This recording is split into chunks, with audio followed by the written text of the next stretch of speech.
If Robert's ready, I'm ready. Escambia County Redevelopment Agency regular meeting, September 2nd, 2021, 9 o'clock a.m. Please turn your cell phone to vibrate silence or the off setting. The Board of County Commissioners allows any person to speak regarding the item on the agenda. The speaker is limited to 3 minutes unless otherwise determined by the chairman. What is the proof of publication? Yes, this meeting has been properly published through the Pensacola News Journal on August 28, 2021. Thank you. Are there any speakers for public forum? No, sir. Great. Technical and public service consent agenda. All right. Good morning, Commissioners. The first one is a recommendation concerning the Community Redevelopment Agency meeting minutes, August 5th, 2021, for your review and approval. Move the minutes. Second. Motion, second, please vote. Passes unanimously. Thank you. Budget and finance consent agenda. Yes, under the Budget and Finance, I have three recommendations. The first one is a recommendation concerning the Residential Rehab Grant Program funding and lien agreement, and there's an A and B for your review and approval.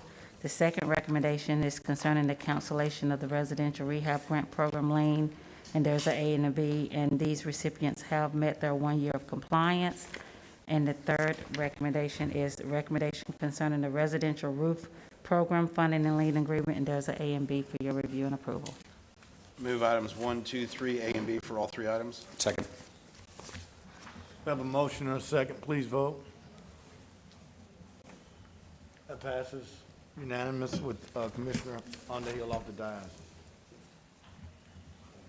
Are there any discussion items? This concludes our agenda. Other than, I'd just like to introduce for the CRA Division Manager, Jared Lowe, with us this morning. Welcome, Jared. Look forward to meeting with you. I've had some concerns about CRA, so I hope we can address them. Nothing else, we stand adjourned. Thank you.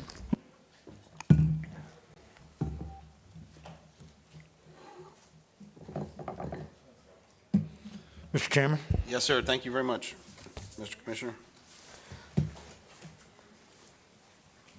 All right, I think, give us a second. We'll switch over. I'm going to say that we're good. So this is the September 2nd Board of County Commissioners Agenda Review Meeting at 9:04 a.m. Commissioner Barry, you have the invocation tonight? Yes, thank you. Perfect. Jeff, you want to do the pledge? Absolutely. Thank you. Board, just real quick, I unfortunately have to leave at 9:30 this morning for something, but I will be here this evening. So I want to try to jump through some things real quickly if we can, but are there any items to be added to the agenda? No, sir, Mr. Chairman. Let's, if possible, let's just, I don't have an interest in staying after that necessarily if you're leaving, so let's just do what we need to do before 9:30 and break. Okay, perfect. Commissioner May, you have anything to add? No. Okay. Jeff? No. Okay. Board, I just handed one out.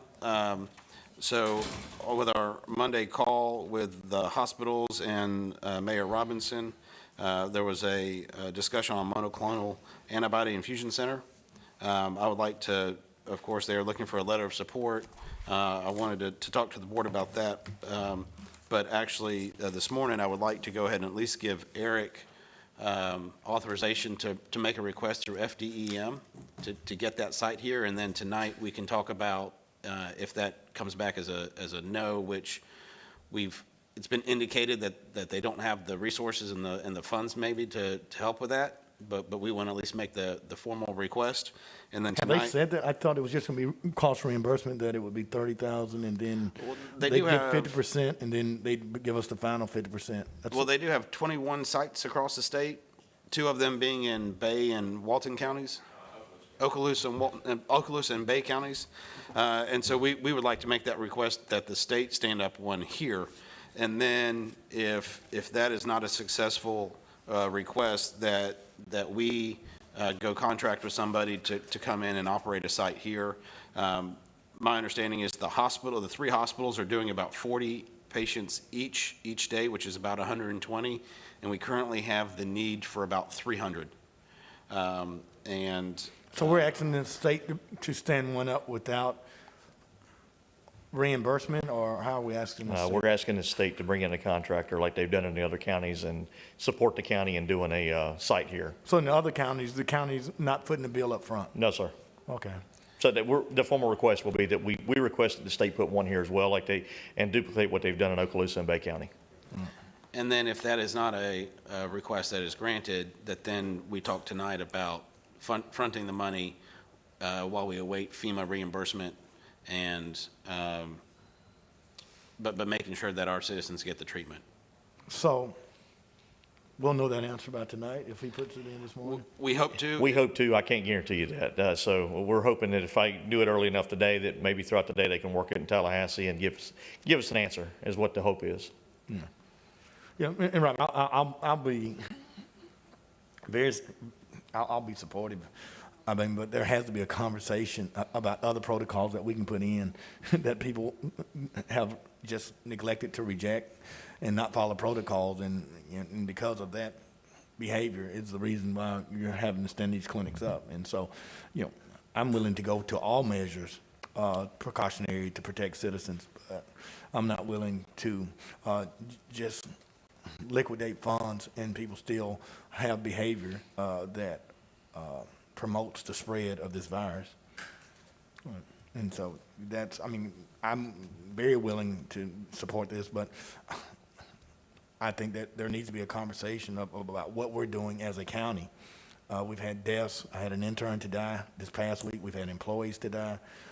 And we have not taken, in my opinion, the measures that we could have taken to prevent the spread.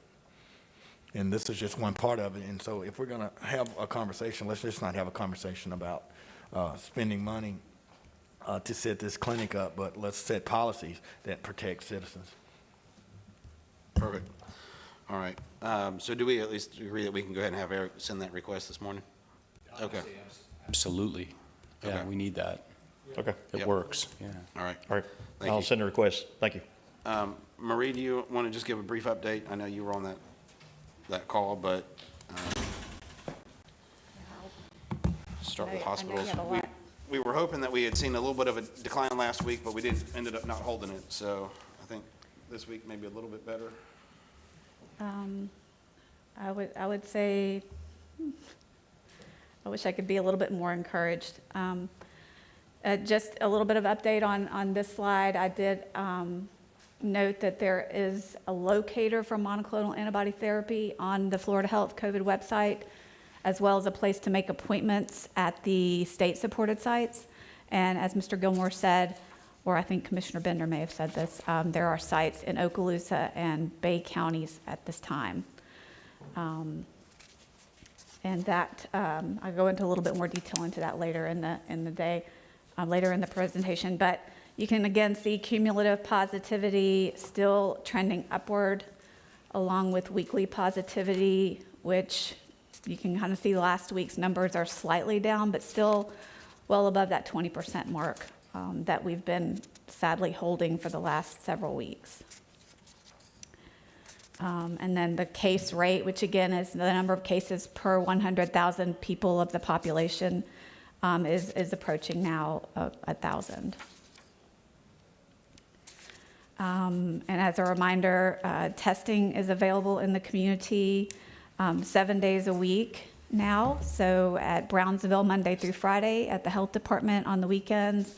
And then also there are other partners holding walk-in or drive-through testing operations. And these are some of the ones that they're not, this is not exclusive. There are other ones in the community, and also there are pharmacies as well. But Ascension Medical Group and Community Health are also running drive-up or walk-up type operations. Vaccinations, we've hit the 50% of the 12 and up population recently. Still trying to move forward to get more people in the community vaccinated.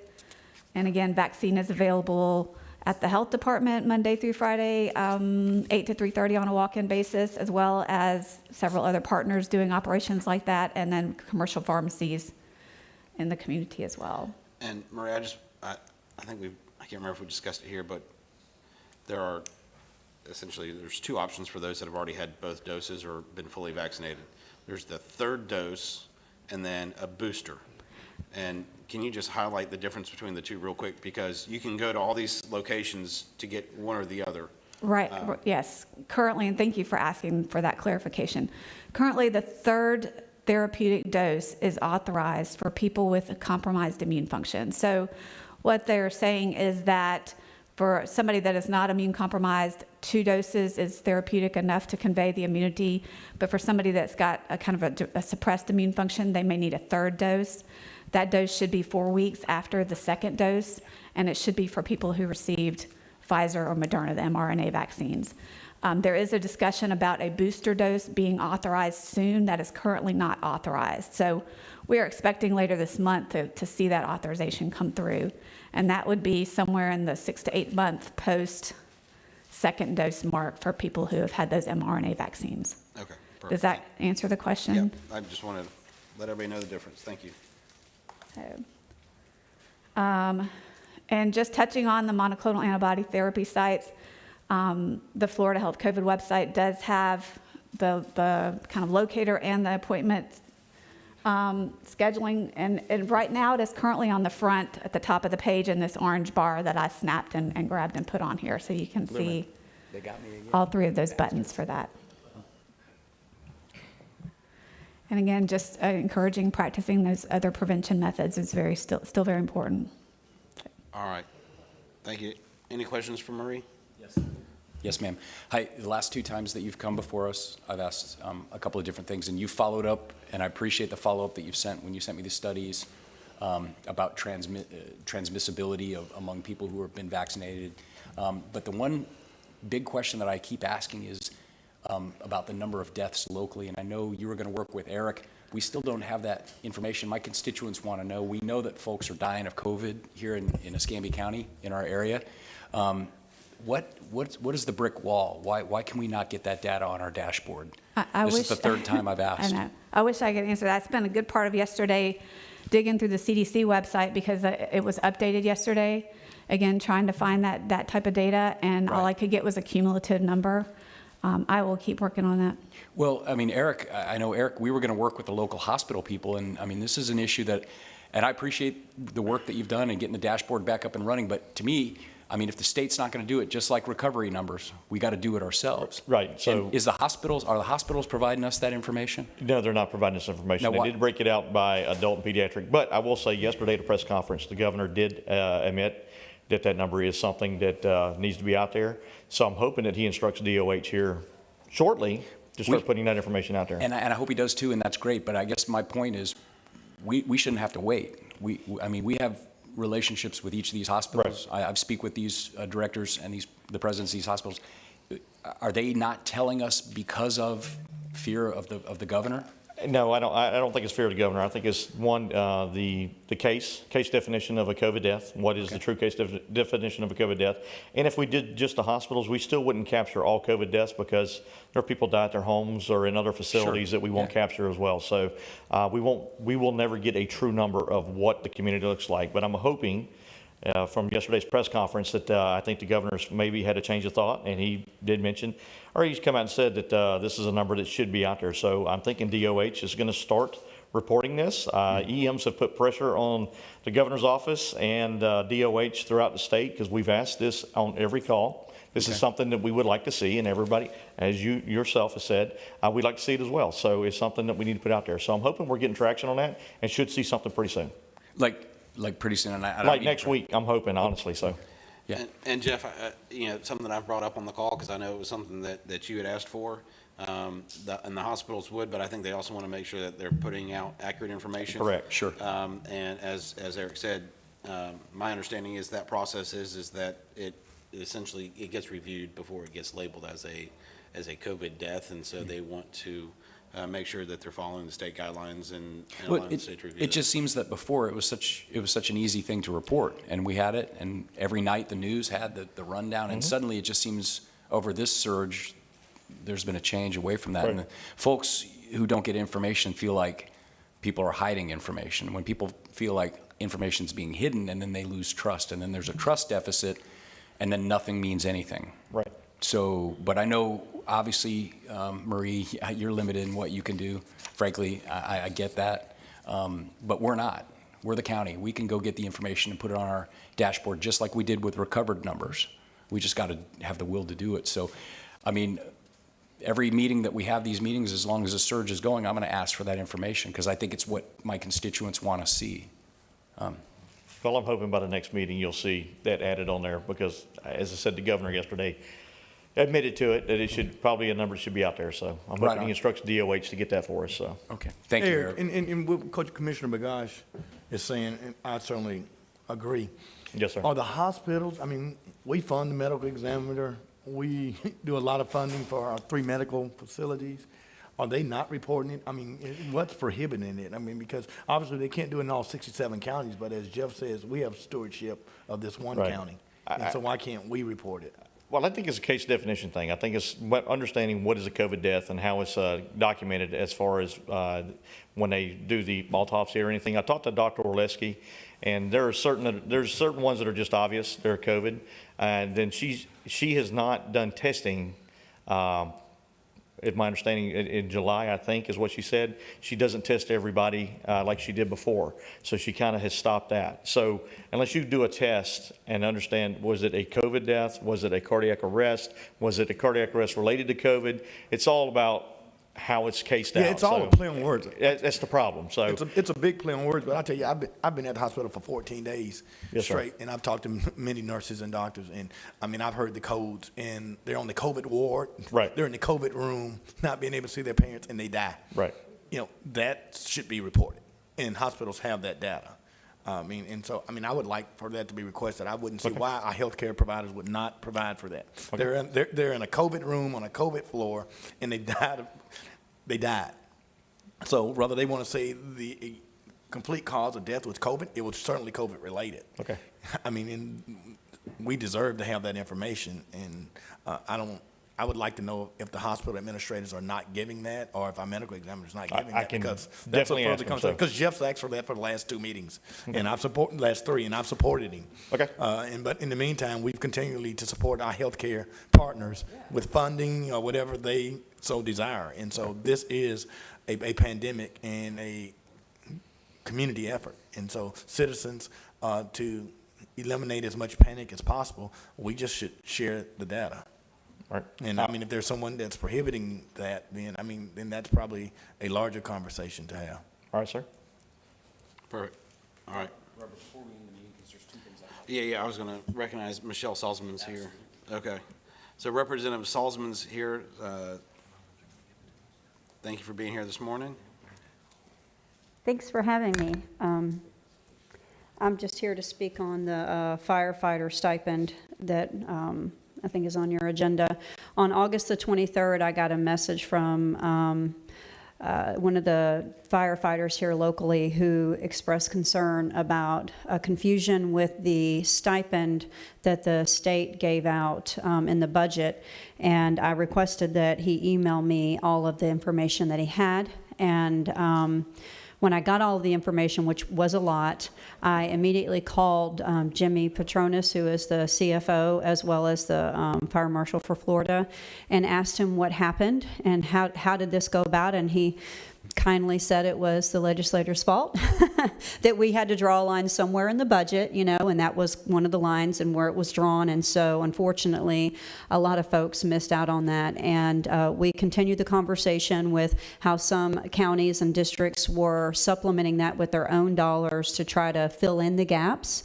And I told Jimmy I appreciated his time, and then I called back Michael, and I talked to him, the firefighter, and said that I was going to be meeting with Commissioner Berry, and I wanted to just express that to him. And when Commissioner Berry and I chatted, he didn't understand that had happened, and he was concerned and certainly wanted to try to help, and asked me if I was asking, because he said, well, are you asking me to help you? And I said, yes, I am. So fast forward, here we are a couple of weeks later, and I'm so incredibly grateful. I ran on collaborative leadership and working together, and I am just so excited about even being able to discuss this, and I know you guys have it on the agenda for the possibility, and this is exactly why I ran, so we could to work together. And I know that we all don't have the same mindset and agree on everything, but I am 100% certain that every one of you up there has got a heart of gold, and you're here to help and serve the servants. And so I just wanted to share how it got here to the table, and that I'm grateful. I'm so grateful for you guys, and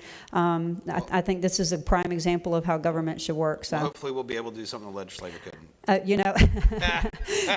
I might have brought you a few $1 million. I'm just saying. So, just going to hold on to that. I'm going to hold on to that. So, I appreciate that, and I think it was, we were of course, in how it was all being reported and things like that, it seemed like public safety, first responders, and those employees were getting this Right. this from Yeah. the governor, and then to find out that it hadn't. And so I think you also made an important point that technically the volunteers aren't employees. They receive a stipend. And I think we have some money, and so that if we wanted to do it, we could do that. I would like to also, I've talked to Allison a couple times on how we can look at doing something for our employees, for all the employees that continued working in the last year and a half, that continued to process building permit requests and through Hurricane Sally and everything like that.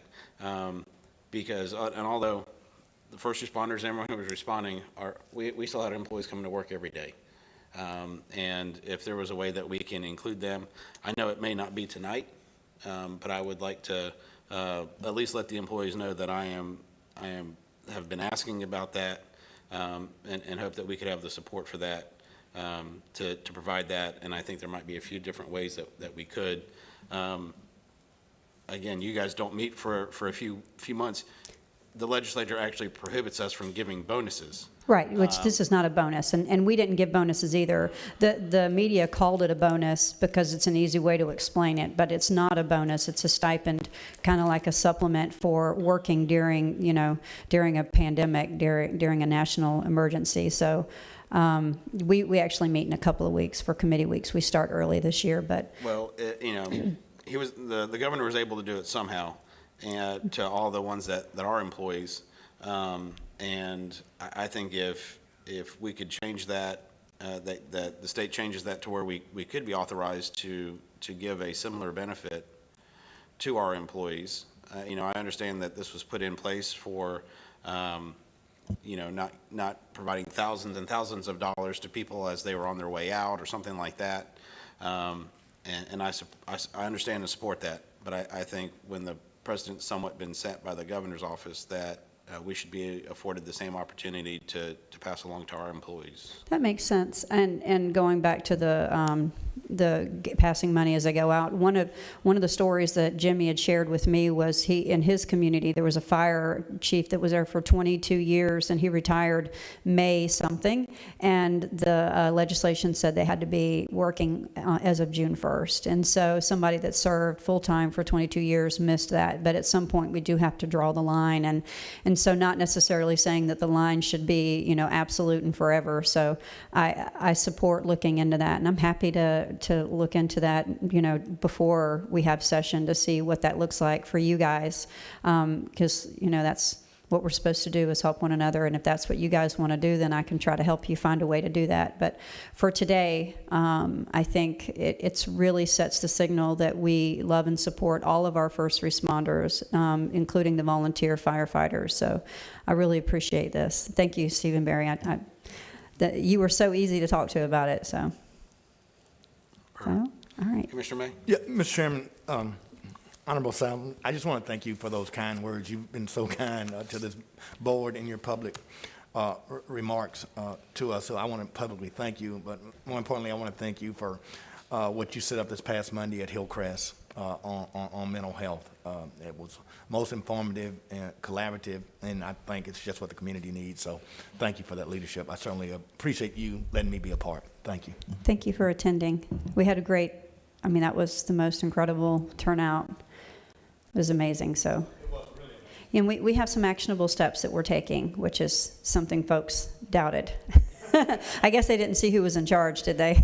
Anyway, thank you so much, gentlemen. Michelle, before you leave, I just want to say thanks, too, Yes, sir. for you working together with Kevin Adams and myself on Oh, the, I am on the bridge. excited. Obviously, you've got the heaviest lift, though. We need you to bring money back. I'm going to So try. If you do, obviously, you know you're going to have my support, and my Yes. support's there for the sidewalks and everything else, but I just wanted to thank you for that. Oh, no, thank you for that partnership. That's another example of how we're supposed to work together to help our community. I have been so excited. Every one of you have been incredible, and I can't thank you enough for helping me help you. So, and you helped me, so. Help me thank help you. That's Thanks, right. Michelle. Thanks, Your Michelle. wife was a part of that. Yeah, oh, yeah, past she Monday, said it Jeff, was a and she- fantastic, and fantastic. Your wife gave a lot of great input, so. Fantastic. Yeah, they're doing great things over there. Hey, Allison, I have a question for you on this stipend. Of course, I'm going to fully support it tonight, but is there any problem with us doing this? Any legal issue with it? I mean, we gave out this money to like citizens. We handed it out. Your volunteer, so there is a bonus statute, and I know that We just have to call it a stipend, is that? no. For your volunteers, it is a stipend. Volunteers are not employees. Sure. Volunteers don't get salary or compensation. They do get stipends. Yes. And as long as they do not make more than a de minimis amount by stipend, which de minimis is 10% or less of what a like paid employee makes. As long as they don't make more than 10%, it's a legal stipend. So I think a bump up in stipend, I think, is legal So this particular $1,000 check for these for the is volunteers. going to be fine? That is fine. And what about the fund source that it comes from? It's my understanding the governor handed out money, but it wasn't like out of his back pocket. It was from the American Rescue Plan. It was federal money. Same thing applies to us. We can use that same pot of money. I know we have money in the stipend fund, but I'd rather not drain that. We could use rescue plan money if we chose to.